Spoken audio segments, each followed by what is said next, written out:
Tennis elbow হৈছে এটা chronic inflammatory condition বা ইনফ্লেমেশ্যন বুলি ক'ব নোৱাৰি, কাৰণ এইটো আজিকালি নতুন টাৰ্মত এইটো টেণ্ডিনোচিছ বুলি কয়, যিটো আপোনাৰ আমাৰ কমন এক্সটেন্সৰ অৰিজিন বুলি কয়। এই পাৰ্টিকুলাৰ এলবত য'ত মানে আমাৰ এক্সটেন্সৰ মাচলবিলাক য'ত গৈ পেলাই লাগেগৈ হাড়ত, সেই এৰিয়াটোৰ চাৰিওফালে এটা ইনফ্লেমেশ্যন বা প্ৰদাহ হয়, যাক আমি টেণ্ডিনোচিছ অৰ ক্ৰনিক ইনফ্লেমেশ্যন নামকৰণ কৰি পেলাই টেনিছ এলবো বুলি কওঁ। দেখা গৈছে যে এক্সটেন্সৰ কাৰ্পি ৰেডিয়েলিছ ব্ৰেভিছ বুলি এটা পাৰ্টিকুলাৰ আমাৰ এটা মাচল আছে, যিটো গৈ পেলাই হাড়ত লাগে, তাৰ ওচৰে পাজৰে এই পাৰ্টিকুলাৰ প্ৰদাহ বা ইনফ্লেমেশ্যনটো খুব বেছিকৈ হয়। চ' এই ইনফ্লেমেশ্যনটো হৈ পেলাই যিটো বিষ বা যাৰ ফলত এজন পেচেণ্টে যিখিনি কমন এক্টিভিটি কৰোঁতে অসুবিধা পায়, সেই গোটেই স্পেক্ট্ৰামটোকে আমি টেনিছ এলবো বুলি কওঁ। পেচেণ্ট আমাৰ ওচৰলৈ মেইন চিমটমটো লৈ আহে যে কিলাকুটিৰ এই বাহিৰৰ ফালে এই পাৰ্টিকুলাৰ পইণ্টটোত তেখেতসকলে বিষ বা চুৱেলিং বা টেণ্ডাৰনেছ বুলি কয়, যে অলপ চুলেই বিষায়, মানে খুব বেছিকৈ তাৰমানে টিপি দিলে বিষোৱা, এই চিমটম লৈ আহে। বা আমাৰ ৰিষ্টৰ যদি ফ'ৰ্চফুল মুভমেণ্ট যদি আমি এক্সটেণ্ড কৰিবলৈ চেষ্টা কৰোঁ, তেতিয়াও বিষ কৰে। কিবা বস্তু দাঙিবলৈ চেষ্টা কৰিলে বিষ হোৱা বুলি কয়। অৰ কেতিয়াবা এই ৰোটেটৰী বা ঘূৰাই পকাই কাম কৰিবলৈ চেষ্টা কৰিলে সেই কিলাকুটি এৰিয়াটোত খুব বেছি বিষ কৰা বুলি কয়। টেনিছ এলবো আৰু প্লান্টাৰ ফাৰ্চাইটিছ দুইটা অভাৰ ইউজ চিনড্ৰম বুলি ক'ব পাৰি। তাৰমানে এটা হৈছে কি, সঘনাই ৰিপিটেড মুভমেণ্ট কৰি থকা মানুহবিলাকৰ মাজত এইটো দেখা পোৱা যায়। চ' ইয়াৰ ডায়েগনচিছ বুলিলে সদায় ক্লিনিকেলি হয়, কাৰণ ইয়াক ডায়েগনচিছ কৰিবলৈ আমাক কোনো স্পেচিয়েল ডায়েগনষ্টিক মডেলিটি বা ইমেজিং আমাক দৰকাৰ নাপায়, কাৰণ ক্লিনিকেলি এজন ডক্টৰে আপোনাক টিপি মেলি পাৰ্টিকুলাৰ কিছুমান টেষ্ট আছে, যাৰ সহায়ত পেচেণ্টক আমি এলিচিট কৰিব পাৰোঁ যে য়েছ, এই পাৰ্টিকুলাৰ মানুহজনৰ টেনিছ এলবো আছে। ইয়াৰ আৰু এটা নাম হৈছে লেটাৰেল এপিকণ্ডাইলাইটিছ, কাৰণ এপিকণ্ডাইল এৰিয়াটোৰ ওচৰত, লেটাৰেল তাৰমানে বাহিৰৰ ফাললৈ এই ইনফ্লেমেশ্যনটো হোৱাৰ কাৰণে লেটাৰেল এপিকণ্ডাইলাইটিছ বুলি কয়। ত' তাৰ ওচৰত যিবিলাক আপোনাৰ পেইন হ'ল বা পাৰ্টিকুলাৰ টেষ্টবিলাকত পজিটিভ আহিলে, তেতিয়া এজন ক্লিনিচিয়ান বা অৰ্থপেডিক চাৰ্জনে সেই কণ্ডিশ্যনটো লেটাৰেল এপিকণ্ডাইলাইটিছ বুলি কয় অৰ টেনিছ এলবো বুলি কয়।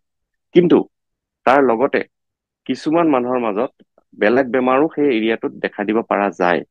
যদিও আমি ক্লিনিকেলি টেনিছ এলবো বুলি এটা বেমাৰ আমি ডায়েগন'জ কৰোঁ, তাৰ পিছতো কেতিয়াবা বেলেগ বেমাৰ ৰুল আউট কৰিবলৈ আমি কেতিয়াবা এক্সৰে, চিটি স্কেন অৰ MRI দিওঁ, কাৰণ সেই একে এৰিয়াত কেতিয়াবা ফ্ৰেকচাৰো হ'ব পাৰে, সৰু সুৰা টিউমাৰো হাড়ৰ থাকিব পাৰে, অৰ কেতিয়াবা কোনোবা হাড় মৰি গ'লে যিটো ইস্কেমিক বা তেজ নোযোৱা যিটো পেইন, সেই পেইনৰ কাৰণে এই পাৰ্টিকুলাৰ বিষবিলাক হ'ব পাৰে।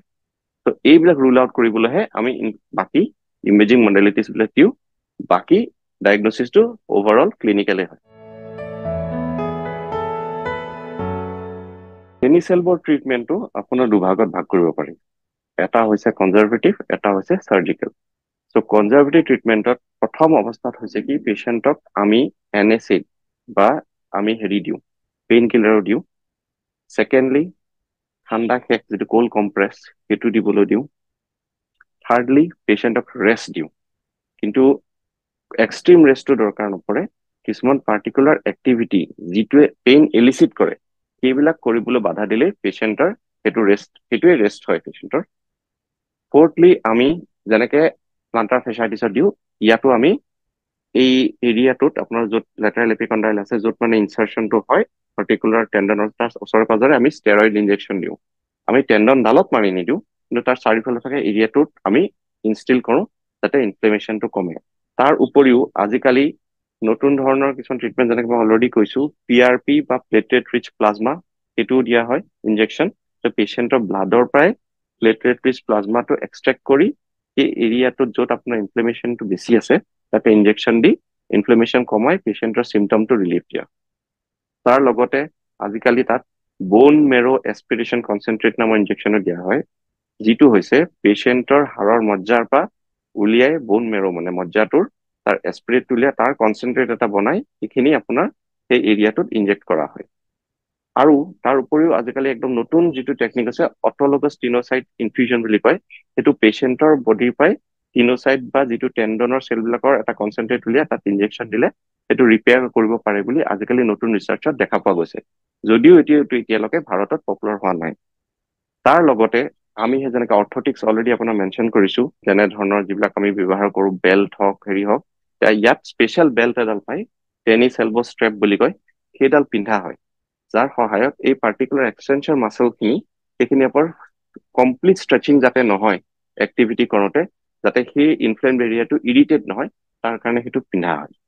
তাৰ লগতে কিছুমান ডক্টৰে বা কিছুমান হেৰি যদি আপোনাৰ পেচেণ্টে যদি সহ্য কৰিব পাৰে, তেতিয়া অলপ ষ্ট্ৰেচিং এক্সাৰচাইজেছ অৰ ফিজিঅ'থেৰাপি যিটো কয় সেইটো দিয়া হয়। কিন্তু সদায় মনত ৰাখিব লাগিব যে বাকী কণ্ডিশ্যনৰ তুলনাত টেনিছ এলবৰ ষ্ট্ৰেচিং বা ফিজিঅ'থেৰাপিটো এইটো কাৰণেই অলপ ডিফাৰেণ্ট যে পেচেণ্টৰ যদি পেইন থাকে তেতিয়াহ'লে ষ্ট্ৰেচিং বা যি এই ধৰণৰ ফিজিঅ'থেৰাপি কণ্টিনিউ কৰিব নালাগে। কথাটো কৈছে কি we should not work through the পেইনটো কমাৰ পিছতহে আমি সেইখিনি একচুৱেলি কণ্টিনিউ বা ষ্টাৰ্ট কৰিব লাগে। এইখিনি গোটেইখিনি ট্ৰিটমেণ্ট আপোনাৰ যিখিনি মই ক'লো সেইখিনি কৰাৰ পিছত যদি পেচেণ্ট ভাল হৈ যায় তেতিয়াহ'লে আমি পেচেণ্ট কিয়ৰ হোৱা বুলি ধৰো।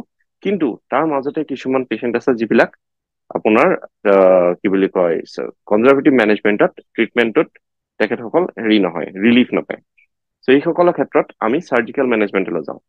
এতিয়া চাৰ্জিকেল মেনেজমেণ্টত আমি কি কৰোঁ, পাৰকিউটেনিয়াছ বা ছালৰ মাজেদি বেজি সোমোৱাই কিনোটমি বুলি অপাৰেশ্যন এটা আছে, সেইটো কৰা হয়, যিটো আল্ট্ৰাচাউণ্ড গাইডেডো হয় আৰু ব্লাইণ্ডো কৰা হয়। ছেকেণ্ডলি অপেন টেকনিকত ৰিছেকশ্যন কৰা হয়, বেয়া টিচুখিনি কাটি দিয়া হয়, আৰু আজিকালি আৰ্থ্ৰস্কপিক টেকনিকতো ৰিছেকশ্যন কৰা হয়, যিখিনি টিচু বেয়া বা যিখিনি পেইন কৰি থাকে ইনফ্লেম টিচুটো। তাৰপিছত পেচেণ্টক স্প্লিণ্ট দিয়া হয়। প্ৰিকশ্যনছ কোৱাৰ আগতে মই এটা কথা কৈ ল'ম যে টেনিছ এলব' ক'ত বেছিকৈ দেখা পোৱা যায় সেইটোৰ লগতে প্ৰিকশ্যনছো আপোনাৰ কথাখিনি সাঙুৰ খাই আছে। এতিয়া টেনিছ এলব' ইউজুৱেলি 40 বা 50 মানুহৰ মাজত দেখা যায় যি ৰিপিটেডলি কিছুমান particular elbow' movement, hand movement কৰে, যেনেকে অফিচ ৱৰ্কাৰ্ছ, ষ্টাফ নাৰ্ছবিলাক অৰ প্লেয়াৰ্ছ। টেনিছ এলব' যদিও কয় টেনিছ প্লেয়াৰ থাকে, এইটো টেনিছ এলব' দেখা পোৱা গৈছিলে, কিন্তু এইটো খুবেই কমন অফিচ, যেনেকে মই ক'লো ৰিপিটেড এলব' মুভমেণ্ট কৰা মানুহৰ মাজত, এটা ছিংগল মুভমেণ্ট কৰি থকা মানুহৰ মাজত, কাপোৰ ধোৱা মানুহৰ মাজতো এইটো দেখা পোৱা যায়, আৰু লগতে ডায়েবেটিছ মেলাইটাছ আৰু থাইৰয়ড প্ৰব্লেম থকা মানুহৰ মাজতো দেখা পোৱা যায়, একেই প্লান্টাৰ ফেচাইটিছৰ স্পেক্ট্ৰামটোৰ নিচিনাই।